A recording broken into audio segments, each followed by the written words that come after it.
Okay? Just make sure we're working here. All right, so next problem. Page 205, number 34.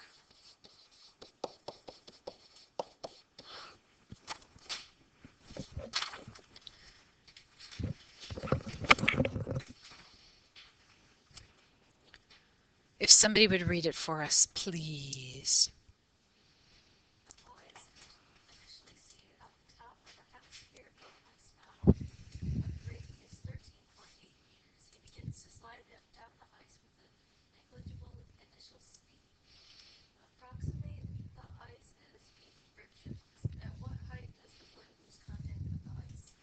Okay. So the problem was originally a little bit different. And the problem originally said, show that he loses contact with the ice at a height which was equal to 2r over 3. So that's the problem we're really going to do because it's the problem I want to do. So we'll start ourselves with the picture here. Here's our hemisphere of ice. Here's our kid at the top. And here's our kid at the point where he leaves the ice.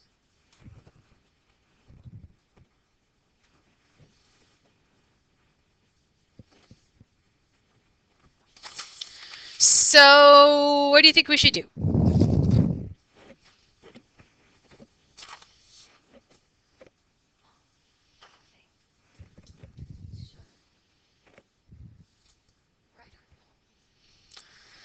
Okay, except I'm not going to let you use the number for r anyway.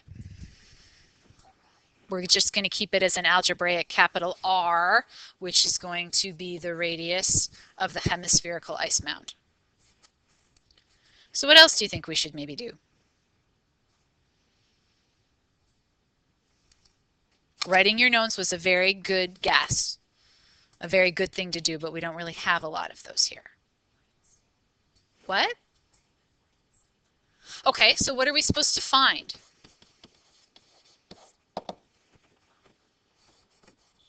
Okay, we're supposed to find H.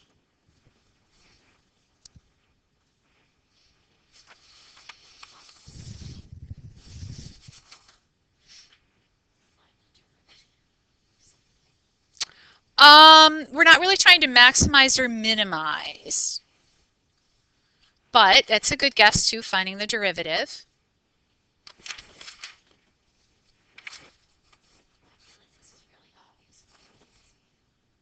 Not necessarily.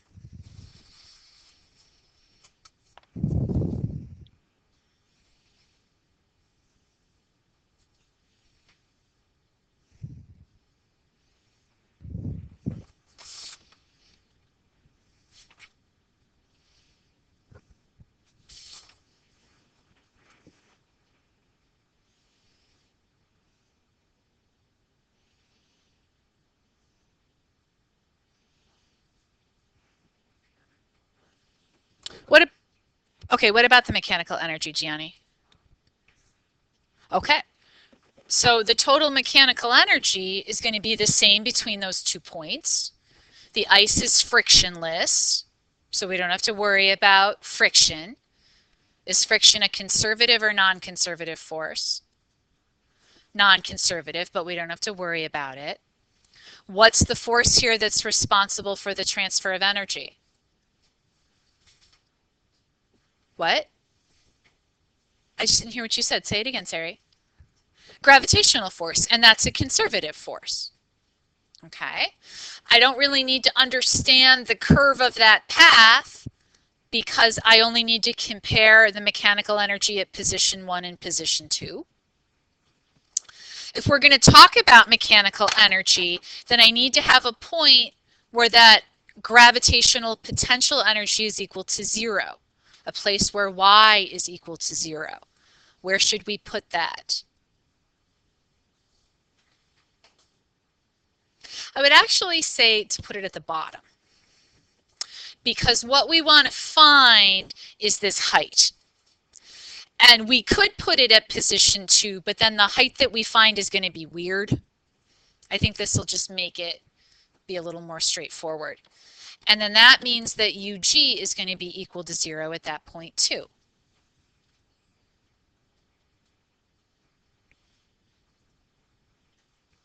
So, like Gianni said, I can say that Emac 1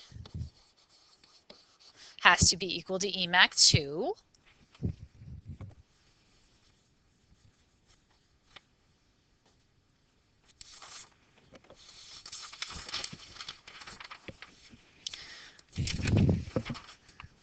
And I think it's a good idea to get in the habit of writing K1 plus U1 is going to be equal to K2 plus U2.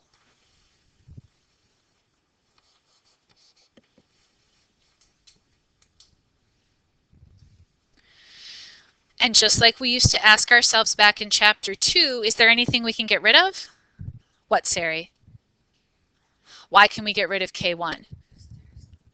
There's no initial velocity, no initial speed, and the formula for kinetic energy is 1/2 mv squared, or mv squared over 2. Okay. And what's my formula for UG? Or what's my formula for UG? Or MGY. Okay. So for position 1 up here, what's the height? What's the Y value? Capital R. Because anywhere from the center to the edge is going to be the radius. I've got 1/2 m v2 squared. And then what's the potential energy going to be at position 2? Well, it'll be mg and then that thing we called h, right? That we want to show is equal to 2/3 r. Now what?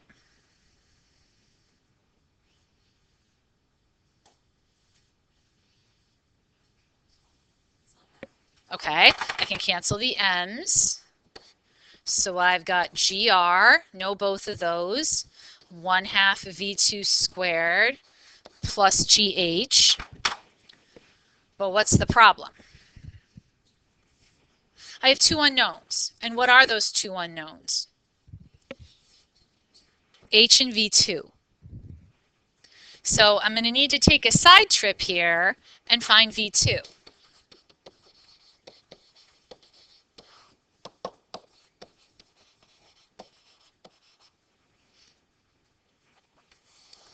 So remember, got this surface here. It's a half of a circle. My kid's moving around.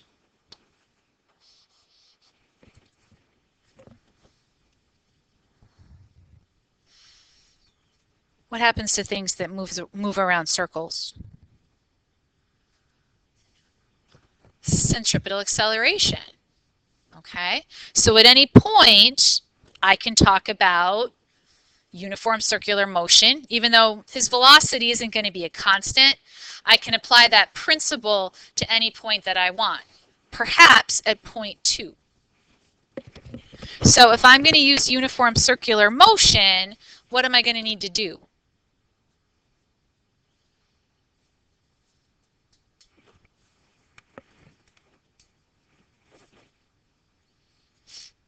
What am I going to need to draw? No? A free body diagram. Okay, so here's my kid at position 2. What are the forces that are going to act on him?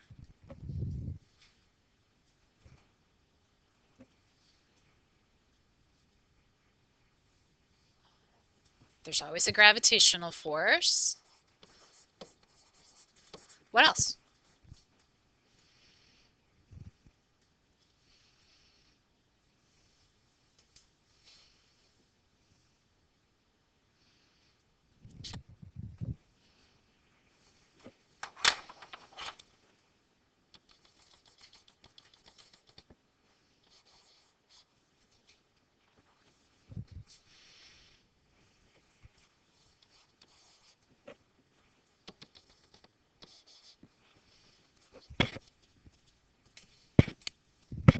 What else is acting on the kid? What's he sitting on? He's sitting on the ice, right? So what does there have to be? Normal, at least for now. And remember that the normal is perpendicular to the surface, so it's going to be along that radial direction. And what direction does this centripetal acceleration point in? Towards the center. So my centripetal acceleration is going to go that way. Now remember, I never draw my centripetal acceleration into my picture. It's always the result of some other forces. So I'm going to do F net in my r hat direction, which is going to be this way. And that's going to give me MAC.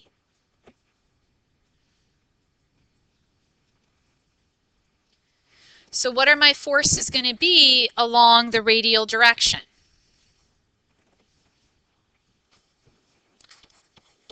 Yep, there's going to be a normal, and I'm going to call it FGR just because it's along the R direction. Okay, and that's going to be equal to MAC.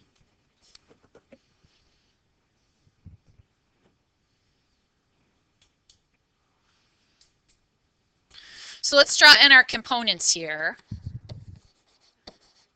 Here's going to be FGR.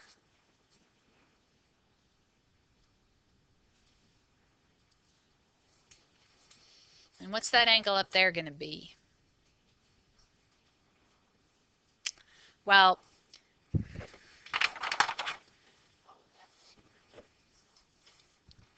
theta. Okay. So Fn, positive or negative? Negative. FGR, positive or negative? We will assume that MAC is positive. And if we're wrong, it'll pop out with a negative sign and life will go on. Okay. So I've got negative Fn. How am I going to write FGR in terms of FG?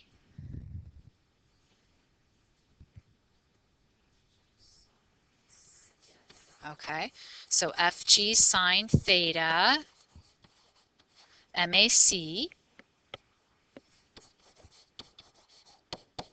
Oops. I'm just going to substitute in MG for FG.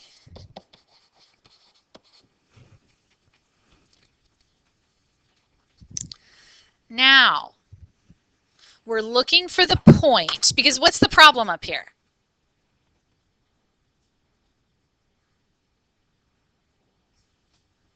Well, velocity is what I'm looking for. But if I look at all this stuff, there's a couple variables up there that I don't know. I don't know theta, but I gave you a hint up there about how I can deal with theta. AC is what I'm looking for, but what else don't I know? I know the mass, the normal, okay? But we're talking about the instant that the kid leaves the ice mound. And at the instant that he leaves, because I picture my son Leo doing this, okay? At the instant that he leaves, what happens to that normal force? That it's zero. The normal force goes away.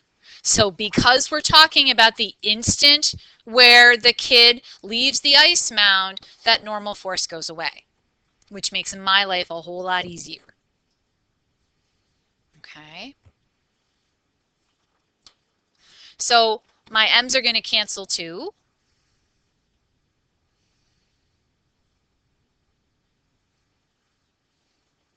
So this gives me g sine theta.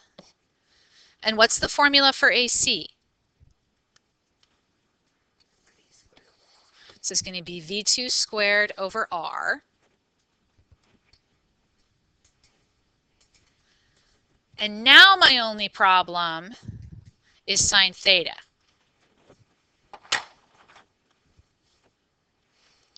But if we go back up here, this is theta 2, correct? Can you get sine theta from that blue triangle? What's it going to be? H over capital R, opposite over hypotenuse. Okay, and those are either things that I know or things that I'm looking for. So this can be G H over R is equal to V2 squared over R.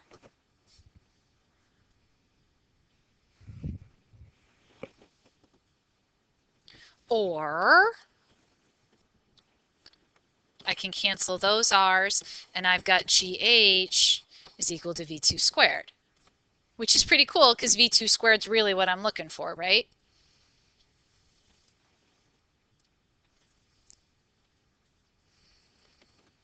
Okay. Everybody got this? Okay. So as you recall, we had a formula for conservation of energy, right? And we had Emac1 was equal to Emac2, and we did a bunch of steps, and we ended up with GR was equal to 1/2 V squared plus GH, right? If you go back up in your notes half a page or so. Okay. And now I know that V squared is GH.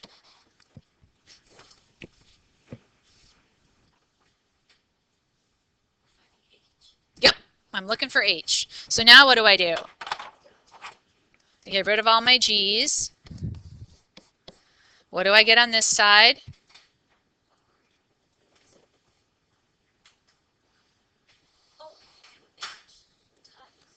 What is it?